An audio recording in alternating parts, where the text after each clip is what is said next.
The WCA home has private rooms for seniors who need assisted living. We are a nonprofit home founded 125 years ago for women, now seeking approval for men. Our mission has always been top-notch assisted living. Westfield Memorial Hospital provides high-quality health care to residents of Western New York, offering patients the most sophisticated medical advancements while keeping the ease and familiarity of a community hospital. Support for Chautauqua Sunrise has been provided by WRFA 107.9 FM, Jamestown's public radio station, streaming online 24/7 at WRFALP.com. Low power to the people. Funding is provided by a grant from New York State Senator Catherine M. Young, representing Western New York's 57th District, with a local office in Olean. Chautauqua Sunrise is made possible by a grant from Fredonia Place, a continuing care retirement community providing dignity in a modern luxury environment. Meter's Restaurant, a family tradition for over 50 years in downtown Ripley, is a proud supporter of Chautauqua Sunrise. Meter's provides all-day dining, banquet services, and custom catering, specializing in pie.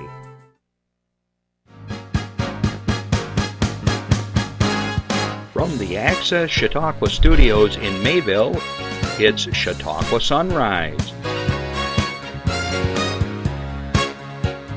Chautauqua Sunrise is hosted by Doc Hamels and supported by the award-winning volunteers at Access Chautauqua.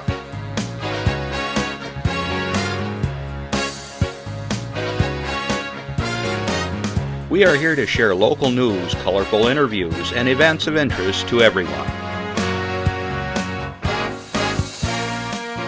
Chautauqua Sunrise is broadcast live Saturday mornings each week from 9 to 10 a.m. Send events via email or call us live. Check us out on YouTube and Facebook. And now, from the Access Chautauqua Studios, it's Chautauqua Sunrise. Morning, everyone. I'm Doc Hamels, and welcome to Chautauqua Sunrise. As always, we have a really interesting show in store for you, so please stick around, and if you can't, you can catch us, as always, at 2 or 8 o'clock each day through the rest of the week. And if you can't do that, you know where to go. YouTube. Just put in today the Chautauqua Sunrise. You could put in the date, and it brings up the show just perfectly for you. So welcome, and I want to say good afternoon to our listeners on WRFA 107.9, low power to the people in Jamestown. Glad you could join us here Tuesdays at 1 o'clock. And we're going to try to talk very graphically so that you'll be able to enjoy the show as well, because today's going to be sort of a visual, tactile show, so we'll do our best to describe things as we're going along. So do stick around. Well, the weather is very interesting today. It's one of the warmer days of the month so far, and it's pouring rain out there. And of course, when it rains in October, what's that mean, Justin? It's grape harvest season. And as I mentioned last week, please be mindful of the fact if you're driving down 5 or 20 or the little bit connecting farm roads and that the farmers are harvesting their grapes, and there's a little bit more traffic than normal. And you might all of a sudden see a great big blue robotic looking thing coming out of the fields, and it's a grape picker, but you just got to slow down a little bit because they're out there busy, so just be mindful and be careful. All right, as always, Chautauqua Sunrise is mission is to talk about the cool things, the good things here in Chautauqua County.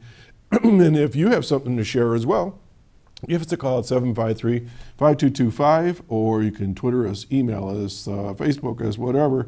You can get a hold of us, and we'll be happy to share your information.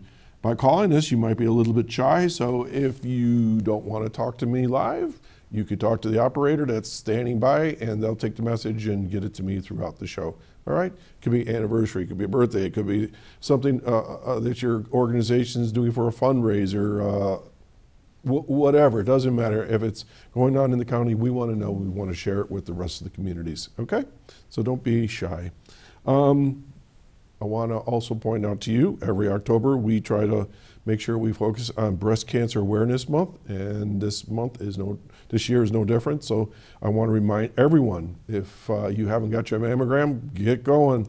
This is the time to do it, especially my friends at the Westfield Memorial Hospital. They're waiting to see you and to make sure that you're healthy, and that's important.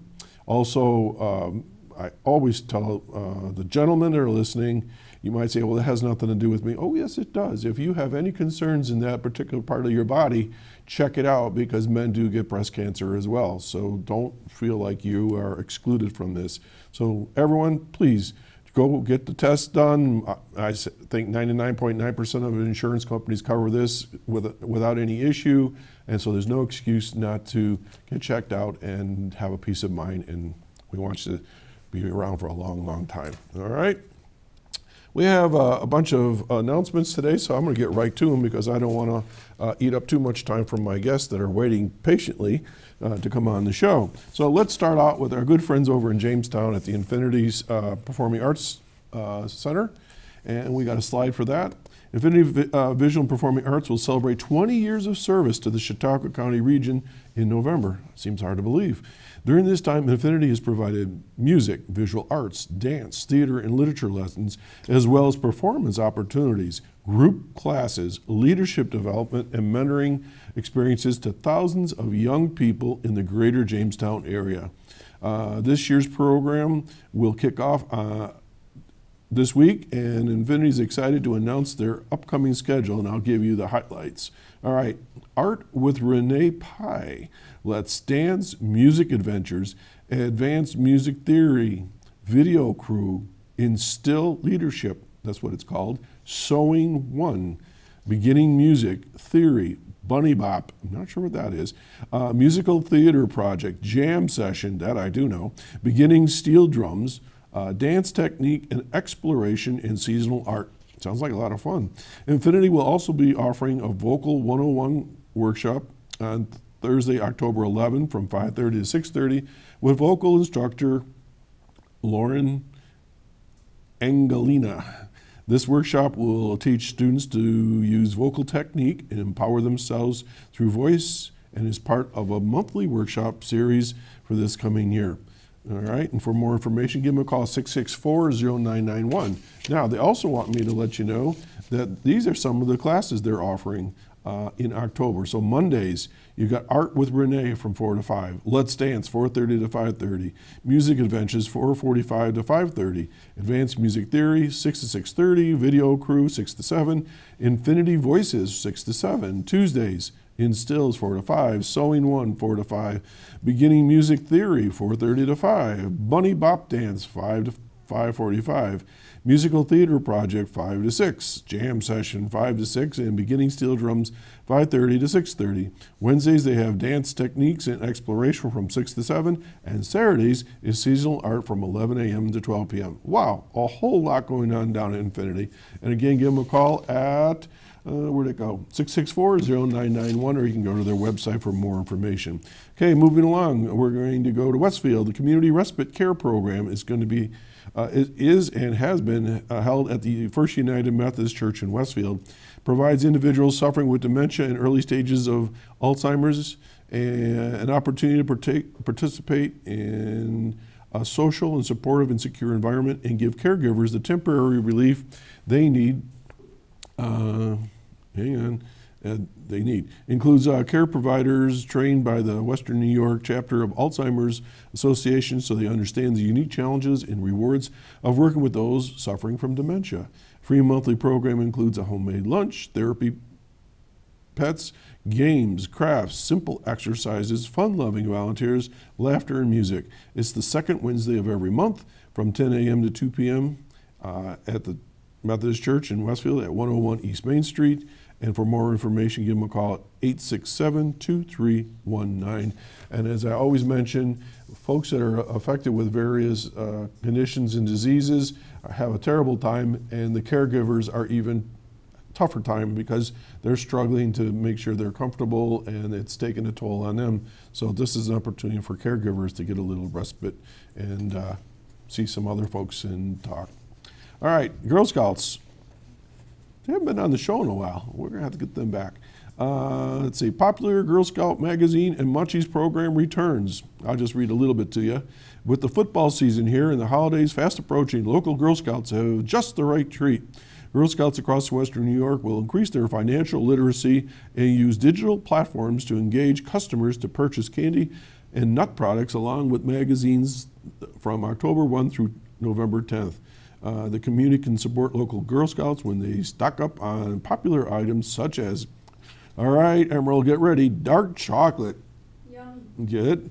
Mint penguins, dulce de leche owls, English butter toffee, peanut butter bears. Oh my God, my mouth's watering here. Dark chocolate caramel, is it caramel or caramel?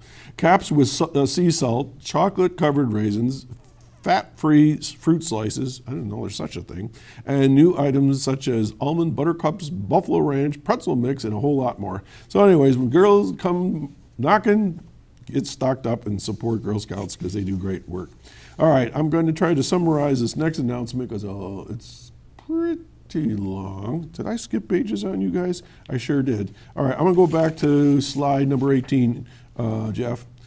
I flipped pages here on you. So this is the opening reception, page 8, or slide 18. Here we go. At the Adams inaugural exhibition, presents members of the NSAA.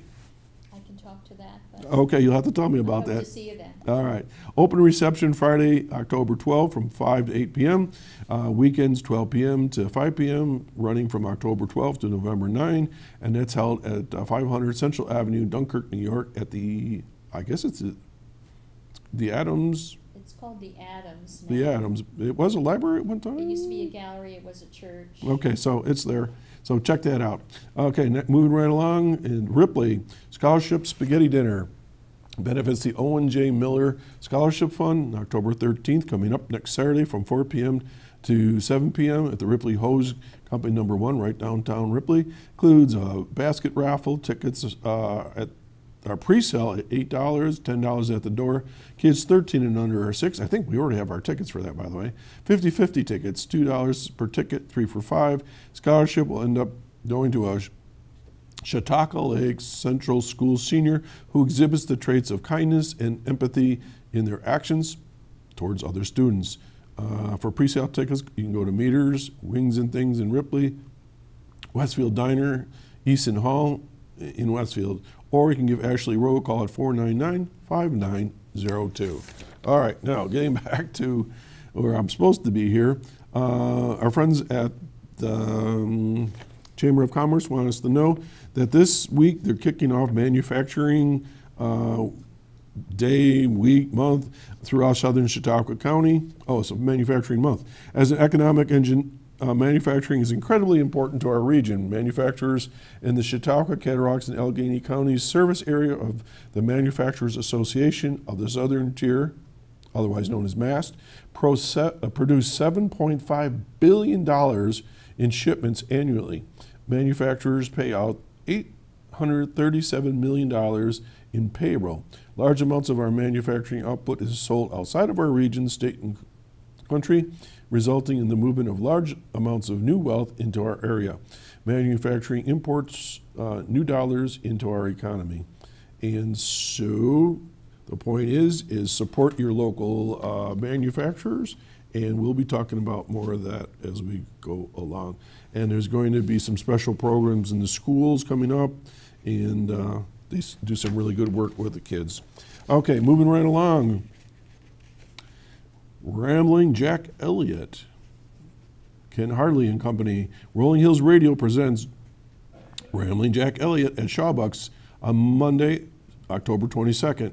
One of the last true links to the great folk traditions of this country is the guest on Rolling Hills Radio, folk legend Rambling Jack Elliott in Jamestown, New York. Wait a minute, this is all repeating itself. You get these things for the first time and you realize they just doubled up on everything. All right, let me get back to where I'm supposed to be here. This is going to be hosted by Ken Harley to open the new season. Jack Elliott was one of the Mentors to Bob Dylan as a traveling companion of Woody Guthrie and Cisco Houston, and a pivotal figure in the history of folk music. Let's see here. Doors open at 5:30 for happy hour. Then they shut everything down at 6:15, and the show starts at 6:30. Tickets are $20, and for more information, 294-0416. As you know, I went to see Tom Paxton, and it was just an awesome venue, and I encourage you to support that venue. That's a lot of fun there. And I think finally, Gold Rush, the Westfield Mayville Rotary Club Gold Rush, is going to be held October 27th, and they're going to feature Chevette's Chicken and Rib Barbecue at Easton Hall. Tickets are $30. Dinner starts at 6 p.m. to 6:45 p.m., and it's a reverse draw raffle. Grand prize is $1,000, $200 for first runner-up. Second runner-up is $100, and then there's various smaller prizes throughout the evening that they pull, and I'll explain that in a second. And then you can bring your own hors d'oeuvres and a bottle of whatever you like to drink during the evening, and bring lots of friends. It's lots of fun, but you got to be 18 years and older to participate. And for tickets, you can see me, any other Rotarian in the area, or Linda Dunn at 326-3012. And the reverse draw is simple. They sell 275 tickets. We pull the first 10 tickets. The 10th ticket is a winner, let's say for $30, and then they draw another 10 tickets, and that person is a winner, and so on until we get to the last three, and the last person gets $1,000. And I am the MC of that, and we have given away many times $1,000. So check that out. We'll be talking more about that as we go along. Okay, that's all I have for right now. So we're going to take a little break, and we'll be right back. Stay tuned.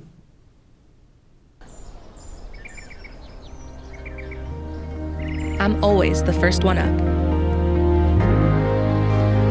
I'm always up for a challenge. I'll overcome any obstacle. I don't believe in limits. I refuse to be average.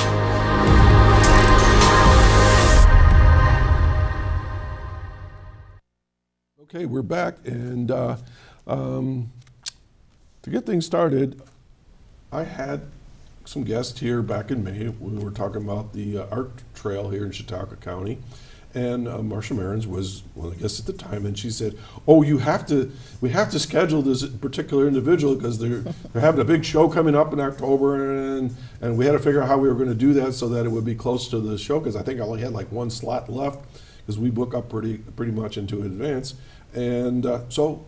Marcia Merrins, thank you for putting this together today. You're very welcome back to the show. Thank you. You've been on the show three times now. Yep. And I'm going to give it my best shot. I want to welcome Marvin, fellow beer man, Bjurlin. Bjurlin. Very close. Very close. And you are a professor emeritus at Fredonia State. That is correct. And you're a potter. I am. And you're actually a potter. I am. Both Marcia and I wear many hats, but today we are wearing our pottery hats. We are both members of an organization here locally that we refer to as Chautauqua Area Potters. CAP.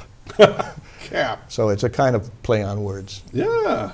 So we got three major things we're going to talk about. So where would you like to start? Well, let's first talk about you. We know a little bit about Marcia. We can come back to that again. But what's your background? How'd you get to be a potter and all that stuff?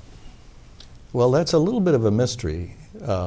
And if you happen to be able to attend the reception or see the show, the retrospective show that's going to be in the Marion Gallery at the Rockefeller Arts Center, opening next October 19. Friday. There will be a free publication there in which a woman interviewed me, and she says, "How did it all start?"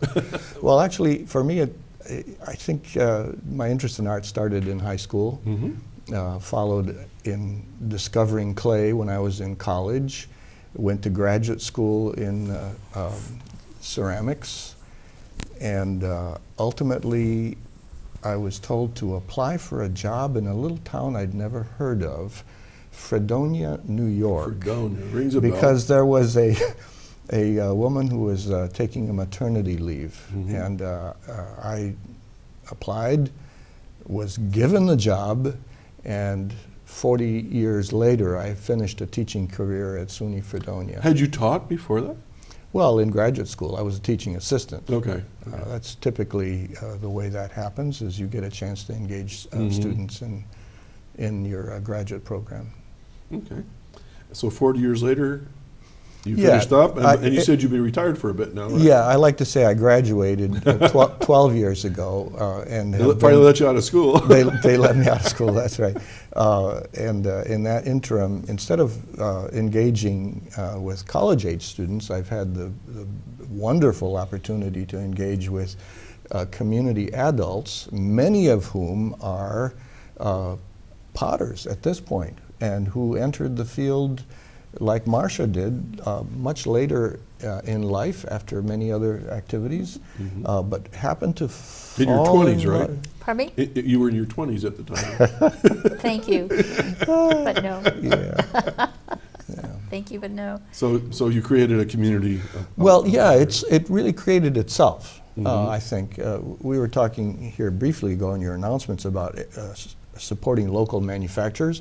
Well, potters are local manufacturers. Absolutely. They live here in Chautauqua County and in the region, and what they do is use clay to manufacture items, some of which are useful, functional pottery, some of which are decorative, and we have some nice examples of each here on the table today to talk about a little bit. Okay, let's come back to that in a minute. Yep. And Marcia, how about just reacquainting the listeners and the viewers of your interest in pottery and ceramics and how you got involved? A back door.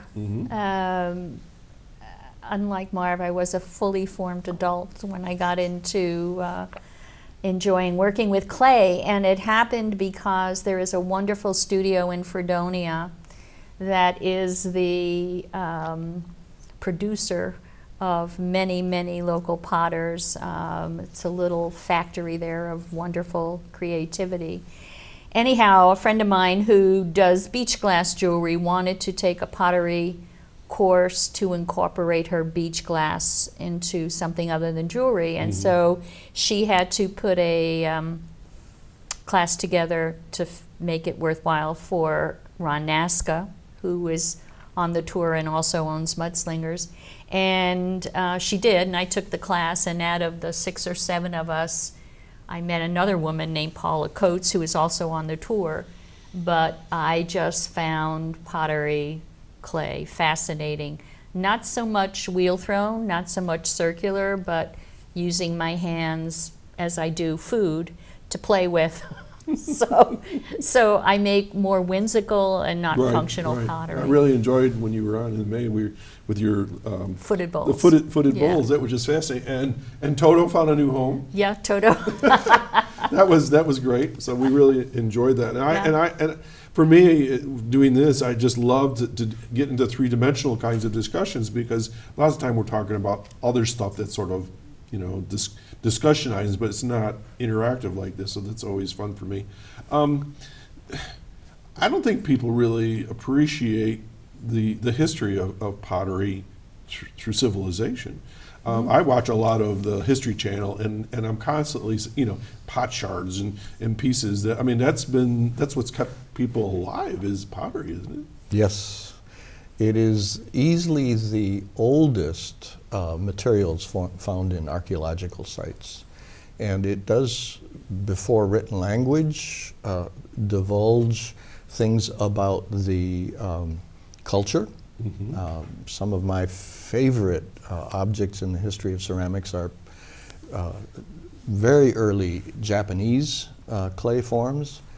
And believe me, back in the days, 20, 30,000 years ago, creativity was still very much a part of human nature, and the desire to make things out of a substance, change the substance and come out with a new object, which is the essence of creativity. That's always been part of what human beings have done. So basic ingredients for pottery: clay. But what kind of clay? Is there a special clay? Well, 120 years or so ago, there was clay dredged out of the bottom of Lake Chautauqua, silt that had been carried into there by rivers. And in that era, before the days of plastic utensils, plastic containers, there would be a local potter who would supply the need for every kitchen. And there was pottery Usually potters lived and worked close to where the clay was. So there were some potters down around Chautauqua Lake. Same is true up where our venue is near Sheridan. There was a pottery 120 years ago. And there have been shards that are found there from early history of American pottery, back when it supplied every kitchen. Right. So it was sort of like going to your Sears or your Walmart department store to buy your whatever. Something you needed to cook in, usually. So where I live on the escarpment in Ripley, if I go down 8 inches, I hit this unbelievably hard blue-gray clay. Can I use that? You can. You could use that. It requires some processing. Oh. And what is remained to be seen is what temperature it would mature at in a fire. We have used numerous samples of clay dug locally here. Most of the time, those clays are shale-based, which is what's common here. So they would be more like the earthenware you would see in common house brick. They are not fired as hot as, say, these objects are that we have on the table here today, which are fired up to 2,350 degrees Fahrenheit, typically. Wow. So there's a lot of science to this. Well, there's a fair amount of chemistry, and To me, it sounds like there is. Yeah. I could just see me blowing things up. I mean, really. Well, we've all done it. we've all done it, because not only is clay part of the thing, but water is significant in the process. And of course, when you make something, it has to 100% dry before you subject it to heat, because if there's any water left in there, the water turns into steam, and steam is 11 times larger than water. So suddenly that's, the expansion, yeah. that expands, and the piece falls apart because of an implosion, basically. You mentioned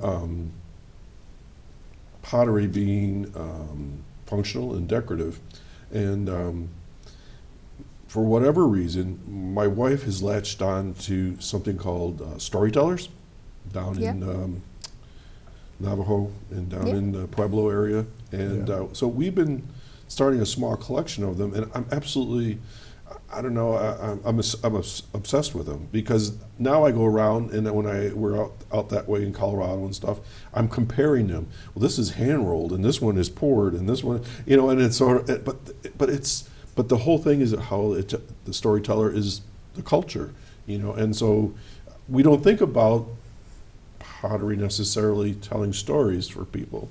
It's a traditional thing. It comes down through the ages, and it's passed from person to person, and generation to generation. So I'm just enthralled with it, and I love going out and digging in old sites and finding things that was a a crock or something like that. So that's very cool. Well, pottery, anything you make actually does tell a story. It may not be a narrative story in the sense that it has a beginning and an end, but it reveals the personality of the maker, and that is a kind of story. It engages the individual based on what the value system of that individual is. Yeah. Okay, so Antiques Roadshow, I'm sitting here watching it one day. Yes. And this guy says, "Congratulations, you're a millionaire." And I'm going like, what? And they had this huge, huge crock, plate, and evidently it was, I don't know, from the 16 or 1700s. And why would something like that be so valuable? Well, that's supply and demand. Right. If there's one and somebody wants it and they have the wherewithal, so the price goes up. Pottery breaks. It doesn't take much to break pottery. So for pottery to survive centuries is amazing. So I think that's part of, as Marv said, it's rare because it survived. It's a survivor. Though parts remain forever. Yeah. The shards can be reassembled. In fact, if you went to the Metropolitan Museum of Art in New York City, probably 50% of their collection has been rebuilt. Oh, wow. You know. Everything in my house is glued that I made. I've had to do it's ready for a museum now because it's all glued. Merrins Museum. So yeah. Okay. So then that's functional, and I think most people understand you use it for cooking or storage and so forth. So where does the decorative come in as far as the market goes? I mean, people will go through your shops and say, do I really need that? Why would I want that? So what's the hook for people to get involved with decorative pottery, other than it's just something that strikes a chord, perhaps, like my wife with storytellers? Is that what it is? Is something that strikes a chord? Well, if you say decorative pottery, that's a slightly different definition of the term than to say pottery that has been decorated. Okay. Because the decorations or the embellishments of the surface of the pottery object have been put there for a particular purpose, usually to reveal something about the personality of the potter. I'm going to show an example here, Please do. if I may. Sure. And I'll talk about this one in particular, which is personal. If you could zoom in on this. Yeah, this has got some nice design here. Yeah. All right. This is a simple slab tray. You could use it to serve potatoes out of. It's decorated with impressions of leaves that come from my garden, which is immediately adjacent to my studio. So what we have here is an embellishment or a decoration of leaf patterns from plants that grow food. Right. So in this case, the object is to marry two passions in my life of organic gardening and playing with clay. Very and nice. I could say these kinds of things about each of the objects on the table in the way in which the decorations of the object or the embellishment on the surface has been used to reveal something about the maker. Ah, okay. So it's sort of like your signature almost in Yeah. some ways. Yeah. So with the leaf pattern, you actually put the leaf into the Yes. wet clay, and Yes. then you fire it and it burns up and Yes. disappears. And Yeah. Yes. But there's another term or another type of pottery where you wrap things with weeds and stuff. What's that Yep. called? It starts with- Sagger. Okay. There's many ways of Yeah. applying a embellishment. I'm going to, because we're talking about how the Absolutely, surface absolutely. reveals, let's go to this object. If you can zoom in on this one, right here. This is obviously a growler Okay. to hold beer. Okay, I got to get you to go back just a little bit so we see the top as well. There you Okay, go. perfect. This pot has been decorated by the fire. This is wood fire. This is a beautiful growler by Lisa Eppolito, who's a local Fredonia potter. And in this case, what you see on the front here is the way the ash from the flames in the fire landed on the object, melted, and started to flow. This pot went into the kiln with no glaze on it. It looks like it's been glazed, but it's been glazed by the fire. And so here we have an example of a decorative element that is purposeful, but it is not put on there by the maker with a brush, for instance. It's put on by the flames in the kiln. And Okay. this is made the same way. Yeah. Your bowl is made the same way, and the elephant has no glaze on it either. Okay. It's- And you were telling me about that last time. You were saying about yeah, the wood. it's wood fired. A lot of wood has to be split to fire. It's a huge kiln site up in Sheridan called Scott Creek Fireplace, where all the wood firing and some gas firing and other types of firing are done. Not electric, though, I don't think. Okay, for our listeners on the radio, right now the growler is about 18 inches high maybe, and it's brown with sort of like a grayish cast to it, and it kind of reminds you of like, you'd see like down in West Virginia hillbillies, and you'd have a handle on her and throw her back and have a swig. Or pour, Don. Yeah. So I'm fascinated when you have something that has a large base to it and it comes to a narrow neck and it's made out of clay. I don't understand how you make that. Do you have tools that go inside to shape it, or? Very simply, it's a very basic pottery throwing process where you collar it in Oh, you start wide and you color it in, you keep that was too progressively simple. narrower. I'm sitting here going, how do you do that? Yeah, it would be perfectly obvious if you if you were watching Well, I'm somebody sitting here do it. going, When you watch people throw on the wheel, though, it looks like magic because it goes. you can't actually see what they're doing. Yeah. What they're doing is so subtle between their fingertips. One hand on the inside, one on the outside, and it's a process that everybody thinks is magical, which accounts for some of the reason why people get hooked on it. Well, Marcia, you say you're not all that into the wheel. How about you? Well, I spent, as I said, 40 years teaching, and what I taught, among other things, was how to make pots on the pottery wheel. And my show will include numerous large vessel forms that were initially formed on a potter's wheel. Well, you know, we keep touching on the show, so why don't we dig into that a little bit and talk about when it's going to be, what people see. I know you said the dates and that, but what will people actually see if they go there? Well, there are 7 studios that are open to the public, and one of the things you can do if you go on the tour is visit the studio, and the potter will be there to talk about whatever it is that they do. They will talk about how they do it, the mechanics of it, what inspires them, and in my case, I will actually show you the evolution of my figures, because every time I make an animal or a footed bowl or anything else I do, there's a little improvement. You learn, the potter is always learning. I don't think a potter ever stops that journey even after, you know, Marv takes this out of the kiln and he says, you know, I think it was in this place, and if it was over here, it wouldn't have gotten so much ash. Oh, and sure. So he's constantly learning every time. I'm talking as if you're not here, but he's constantly learning the process, and I am too. It took me a long time, and I was a biology major, but it took me a long time to realize that animals had eyebrows just like we do. I would make them flat, far-headed. Oh, okay. Give them a little bit of a raise there. Yeah, they have a bone structure underneath their skin, just as we do.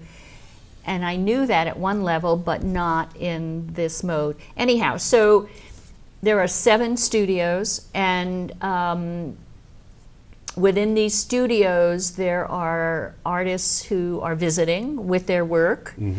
And because they may not have a studio that's accessible to the public, or they may work out of a commercial studio like Mudslingers. So one of the first potters, I mentioned that before, is Ron Nasca, and he's Mudslingers, which is in Fredonia, and the address is in this brochure. So look for this, by the way. It's around town everywhere. And if you open it, it has a lovely sample photo of every potter that is on the tour. Host. Pardon me? The host potters. The host potters. So Ron Nasca has a fairly good-sized studio. A lot of us went through there. And he will have 3 people in his studio. 3 or 4, yeah. 3 or 4. And that would be Ted Lee and Amy Snyder and Jake Swanson. They will be at his studio. What does he specialize in? I'm going to ask you that as we go through each of them. He's a functional potter, and he's proud of it. And this is a Ron Nasca bowl that is gas-fired. Yeah. Okay, there we go. Get it into I don't know if you the, can see that wonderful color. Yes, it's beautiful. It's absolutely gorgeous color. You know, as the light hits it from here, it almost looks cranberry. Yes. Yeah. I did not see that when it was just sitting there. The inside is black. The outside has this really, really rich cranberry kind of color. Made on white clay. It's beautiful. And of course, this is like the basic form you learn when you sit at a wheel. This is the first thing you make on a wheel. And a potter who is making empty bowls, and we'll get back to that, can make, how many bowls can you make in a day? And probably 30, 40 in a day. You can just sit and zip up easily, right? Easily. So that's the difference between a functional potter Right. and a sculptural, because I could do maybe 2 in a day. You know. I want to insert a Ron Nazca story here just because Sure. Yeah. Ron was my student at the college. At the same time, he was working at the steel plant. Okay. So he had a night shift at the steel plant, and he came to the college and he learned how to make pots. The way he learned how to make bowls was took it upon himself to make 1,000 bowls to put in the upstairs gallery at in the Rockefeller Arts Center. They were on the floor in 6-inch intervals and covered the entire floor. Now, he made 1,000 bowls in 1 semester, and he learned how to throw really well. He still loves making bowls. Yeah. The other thing I have to say about Ron Nazca is he's a jokester. He's always saying funny stuff. Sometimes when I come in and one of his students, like for instance, Marcia, would be there, he would introduce me as their grandpotter. So in a way, Marcia and I are related. I'm her grandpotter. We sure are. According to Ron Right. Nazca. Oh, funny. Yeah. Another potter, actually, speaking of the form, is Jim Reno, Jim and Pat Reno. And they are in DeWittville. And Jim is a production potter. You know, they do plates and bowls, which are plates and other things that are slab, but this is done on a wheel. And I think this is porcelain, right? He Yes. only works in one kind of clay, and we Yeah. were talking about how many kinds of clay there are, but he works in porcelain. And his signature are these whimsical characters. This is a face. I'm very fond of his faces. But in the brochure, it is an animal. I'm not sure what that is, maybe a shrimp. I don't know if you can key on that one. Number 7 at the Number bottom. 7. Let me get that straighter for you. There you go. So we were talking about decorative element. Well, I push leaves into the clay. Jim works with a brush. So he decorates the wheel-thrown object with pigments. He's added some clays, some bits on the top, but he creates a decoration by using the kind of tools that a painter would use, you might Fascinating, say. fascinating. Which is a little bit different. Here, let's put this Now, one Marcia, you down mentioned again. Here's porcelain. Angenic. You said Yeah. porcelain is a type of clay? Porcelain is a clay that has no iron in it. Okay. Iron is a flux and a pigment. So that's porcelain. This other sample here, which is white, is porcelaneous. It's not a full-blown porcelain, and you can see it's a little bit cream-shaped, cream-colored. This is a piece by another one of Ron's students, Ann Janik, lives in Dunkirk, New York. She's a retired airline stewardess and a teacher of French who came to clay well after other careers in life and absolutely loves to engage the clay. She will be at one of the venues. She will have a studio. She will have a studio. yeah. It's her studio out in Dunkirk It's on Beach Beach Road. Road. Beach Road in Dunkirk. And she's worked in this piece in particular by applying a black pigment to the surface of the white clay and then carving away some of the black. It's like relief almost. Yeah, to show the two tones, two colors. She will have 2 guests in her studio. Stephanie Brash is a Brockton art teacher. Yep. And Elliot Hutton is a full-time potter from Ellicottville, or near Ellicottville. By full-time, I mean that's how she makes her living. She doesn't have a different job and play in clay on the side, but Elliot is a full-time potter. Her business in Ellicottville is called Hogshed Pottery.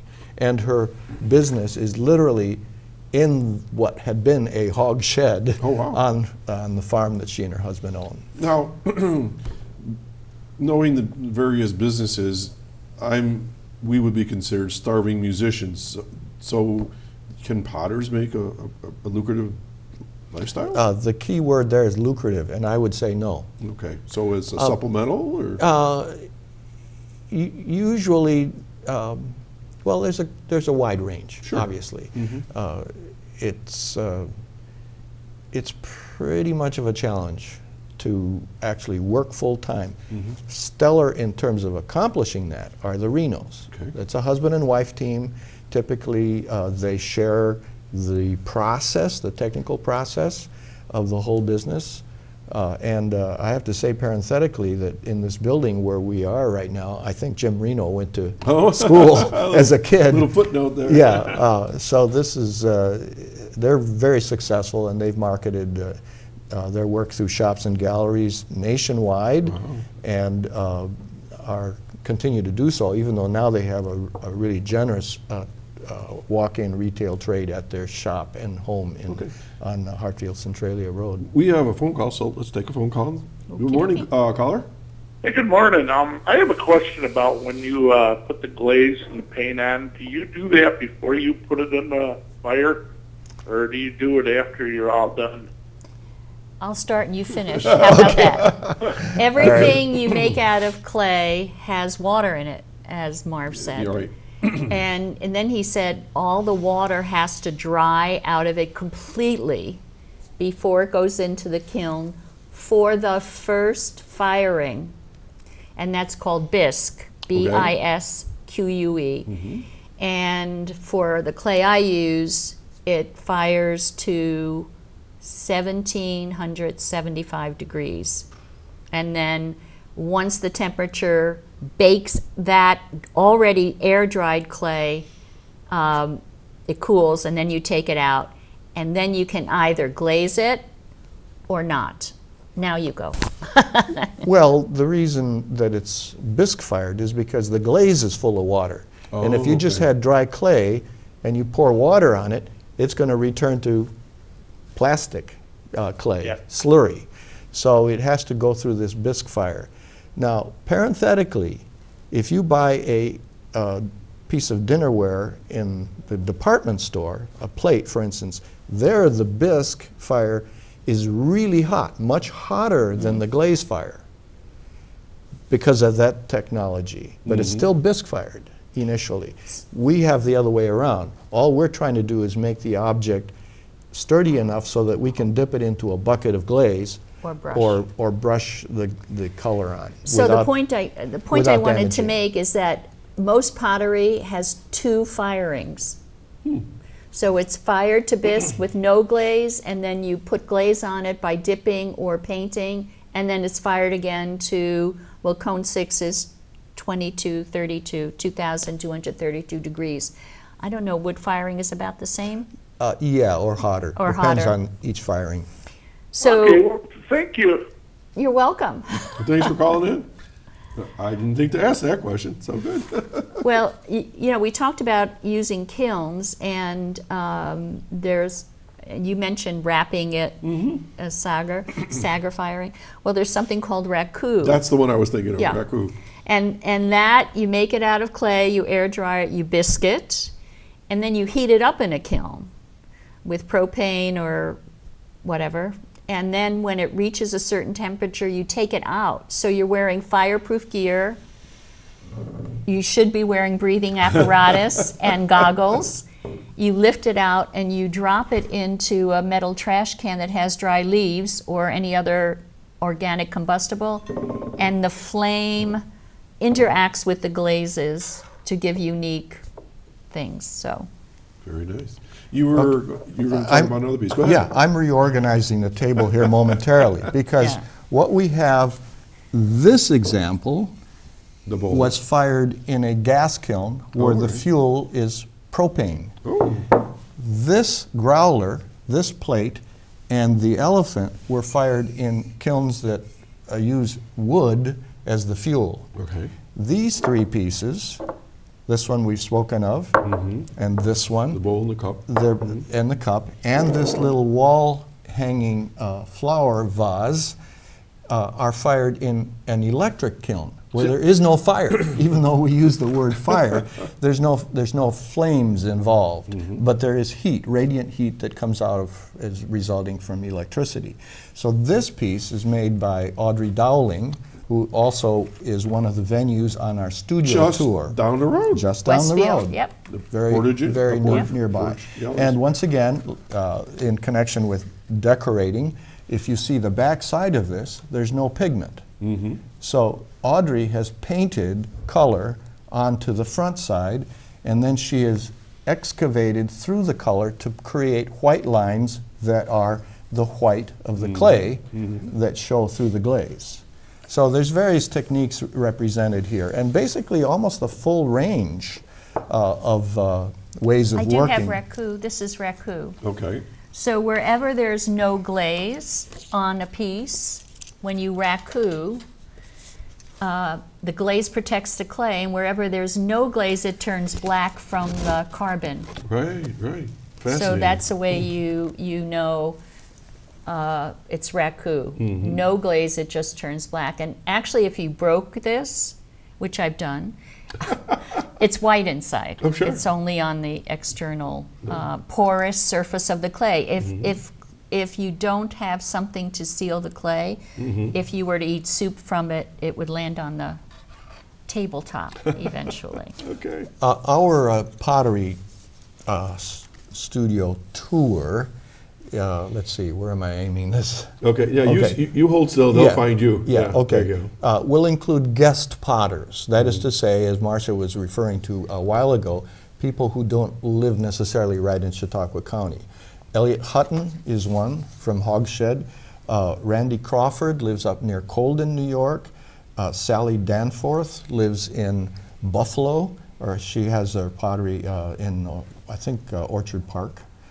Linda Courier and Joe Mooseman are from Erie, Pennsylvania, and Ann Mormile is also over by Ellicottville. Jess Simmons is another Erie participant. So when we say Chautauqua area potters and friends, these are people who share with us their passion for working in clay and making creative objects. The question came through my earpiece, and I know this is probably, depending on how you look at it, but how many professional potters are there in Chautauqua County, would you say, or that are they're selling their wares, or I don't know how to classify that. We all sell our wares. How many are there? But you mean making a living, or? Let's say selling your wares. You have to sell them, otherwise you have to move out of your house. Yeah. Or stop doing Yeah. pottery. So we're all 50, marketing. 100, 200? Oh, in the county? Yeah. No, I would say not. But there's a difference in terminology between professional and avocational. Right, and that's why I doesn't was- mean that the avocational potters have any less skill. It's just that their primary reason for using clay is to satisfy their own desire to be creative. In some cases, a product line is essential because that provides the livelihood. But in some other cases, now Lisa Ippolito is an example of that. She is launching into a career where this is her source of income. So Okay. she is, like you say, a professional. I'm a retired teacher, Okay. so I don't need Your to sell any circumstances of are it. different and But others- everybody, they've placed time and effort into it, and there's some value. One of the things I wanted to get into also was before this pottery tour, potters would spend their own time, their own money, their own creativity to create bowls for sale, not for sale. What do we say? You make a donation to the Empty Bowls Project, which will be December 1st at the Clarion Hotel in Dunkirk. And how many potters? Could you zoom in on this little poster, please? All right, thank you. The empty bowl phenomena is nationwide, in fact, international, and it is defined by the fact that potters who make bowls, typically of a size you would eat soup in, know that there are hungry people everywhere. And so the empty bowls is an effort to help provide food. Chautauqua area potters and friends make upwards of 2,000 bowls to have in our event at the Clarion Hotel. This year it's December 1st, starting at 11. The public comes to these events, goes home with often bags full of bowls, because they can send these bowls out into the world, again, to demonstrate that we are surrounded by hungry people. Absolutely. Or food challenged. The proceeds, some years recently, our proceeds from this 3-hour event have been in excess of $30,000. $30,000. Once a year, 3 hours. $30,000. In And- 3 hours, That's we fabulous. put $30,000 worth of bowls into the community, and they obviously go for a lot of Christmas presents and so forth. The funds go to the Food Bank of Western New York, Okay. who distributes the monies that we raise to food pantries throughout Right. Chautauqua County. It's incredibly important work, and we're incredibly successful, and we're very happy to say that it works. And another reason for the pottery tour was to give those potters an opportunity to sell their wares and to sell some other things that they make. And because the bowls that you buy at Empty Bowls are not, you don't get a bargain rate. You get the retail, you generally buy the retail price of the bowl.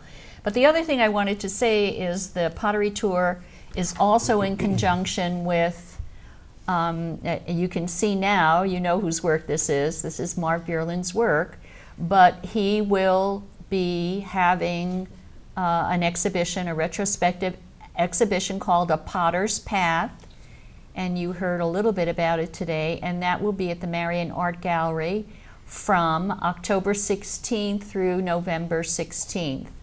And we hope to see you there at the opening reception, which will be October 19th at 7 p.m.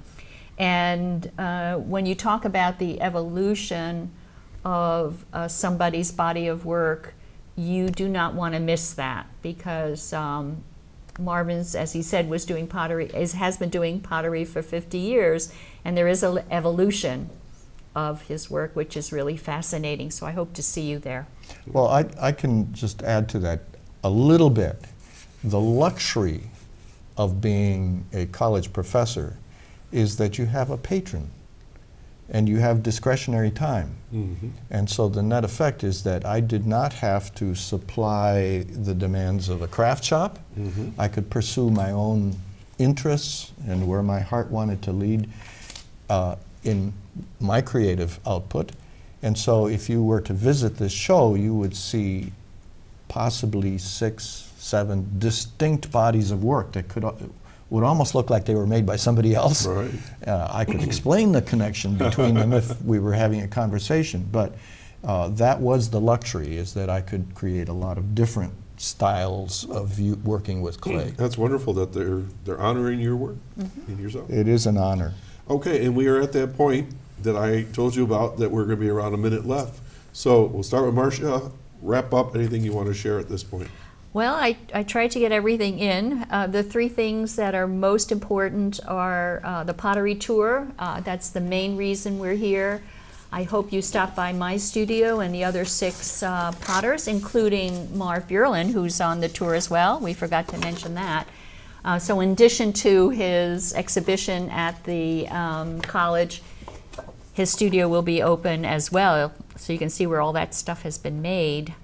And Empty Bowls, of course, December 1st, and to visit Marv's reception. All right, and from the potter himself. Well, I would say that this, to me, is maybe more important than my retrospective show at the college, because this is a beginning.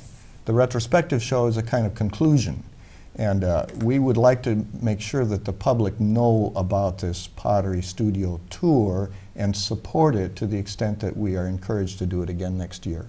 Typically, these things are an annual opportunity, and here in Chautauqua County, it's a great chance to travel around and meet people who make stuff. Okay, Christmas shopping. there you go. Exactly.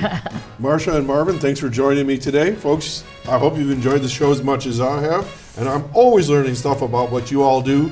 And so good on you for your show, and thanks for all your years of working with students in Chautauqua County and Fredonia. Marcia, again, thanks for joining me here at the show. We're going to do this all again next Saturday morning at 9 o'clock. So check us out. And if you can't catch all this show, check us out on YouTube. Have a great weekend, stay dry, and we'll see you all next time. Take care. And that's how we do it.